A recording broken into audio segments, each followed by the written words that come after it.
कमला की। कमला के पिता का साया बहुत ही जल्दी उसके सर से उठ गया था। कमला बेटा, क्यों इतना काम करती है? घर का काम, ऑफिस का काम, फिर पढ़ाई। कैसी बात कर रही हो माँ? घर का काम इसलिए करती हूँ कि मुझे अच्छा लगता है, ऑफिस का काम इसलिए कि मैं पढ़ी लिखी हूँ, और पढ़ाई इसलिए तो की जाती है कि हम आगे बढ़ सके। सब ठीक ठाक चल रहा था कि अचानक एक बार माँ की तबीयत खराब हो जाती है। अरे कमला की माँ, क्यों जवान बेटी को घर पर बिठा रखा है? शादी क्यों नहीं कर देती? अरे कहाँ से करूँ, शादी के पैसे नहीं है, कोई भी इससे शादी क्यों करेगा? अरे तो घर बेच दे, जो पैसा आए उससे ब्याह कर देना। माँ मान जाती है और घर बेचकर कमला की शादी रमेश से करवा देती है। शादी के कुछ दिन तो सब कुछ ठीक ठाक चलता है, पर 2 साल के बाद एक दिन। देख कमला, ये नौकरी वोकरी का बहाना नहीं चलेगा। घर पर रहकर पति की देखभाल कर। इतनी बड़ी बीमारी से जूझ रहा है तेरा पति, और ऊपर से आते ही बेटी हो गई। कमला को सास की बात से आश्चर्य होता है। वो समझ नहीं पाती कि उसकी सास क्या कह रही है। कैसी बीमारी है माँ जी? आप क्या बोल रही हैं? मेरे तो समझ में ही नहीं आ रहा। अरे तेरा पति रमेश, उससे बचपन से ब्रेन की समस्या है, तभी तो वो काम नहीं करता। उसे घर की दुकान खुलवा दी है। कमला को अब शौक लगता है। वो पति के पास जाती है और माँ की बात को पूछती है। हाँ तो क्या है, जिंदा तो रहूंगा ना कुछ साल और वैसे भी तो कोई हूर की परी तो थी नहीं कि कोई राजकुमार आता, समझे? सास और पति की बातों से कमला इतनी दुखी हो जाती है कि वो बच्ची को लेकर माँ के पास आ जाती है। क्या हो गया कमला, किस बात पर रूठी हो? कमला माँ से क्या कहती कि पति की जिंदगी का कोई भरोसा नहीं है। अब नहीं माँ, बस छोटी मोटी नोक झोंक। फिर सोचा चलो मौका अच्छा है, कुछ दिनों तक माँ के पास रह लेती हूँ। ये तो अच्छी बात है, लेकिन बिटिया ससुराल से खुशी खुशी आए तो ही अच्छा लगता है बेटा। कमला माँ को पकड़कर रोने लगती है। तभी छोटी बेटी बोल पड़ती है। क्या हो गया माँ, रो क्यों रही हो? और हम पापा के पास कब चलेंगे? बस माँ, आज इतनी देर तक क्यों सो रही है? मैं जाकर देखती हूँ। ये दरवाजा क्यों बंद है? लेकिन ये क्या?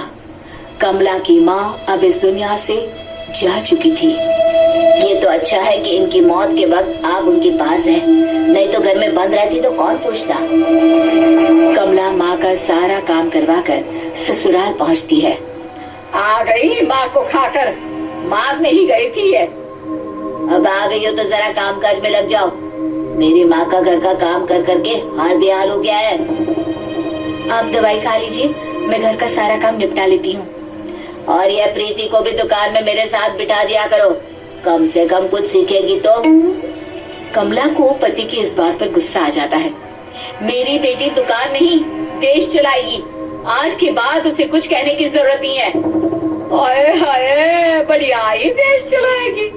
10 साल और रुक, शादी करके घर से निकाला नहीं मैंने इस चूहिया को तो मेरा नाम बदल दूंगी। इस बार कमला के पति को माँ की बात पर गुस्सा आ जाता है। माँ, मेरी बेटी अब देश ही चलाएगी।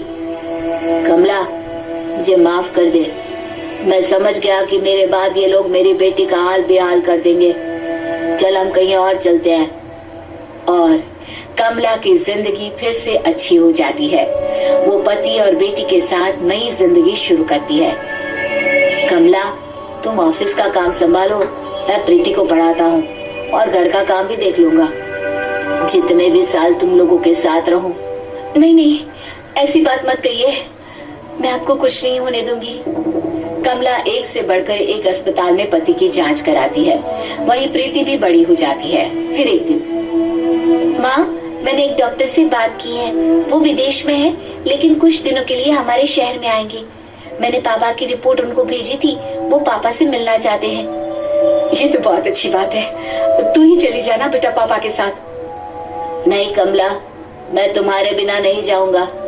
वैसे भी प्रीति की परीक्षा है, वो पास हो गई तो डीएम बन जाएगी। फिर तो मैं आराम से मर भी जाऊं तो कोई चिंता नहीं। यहाँ के डॉक्टर ने आपको अब तक ठीक रखा है, आगे भी ठीक होगा। लेकिन होता ऐसा नहीं है, हार जाता है।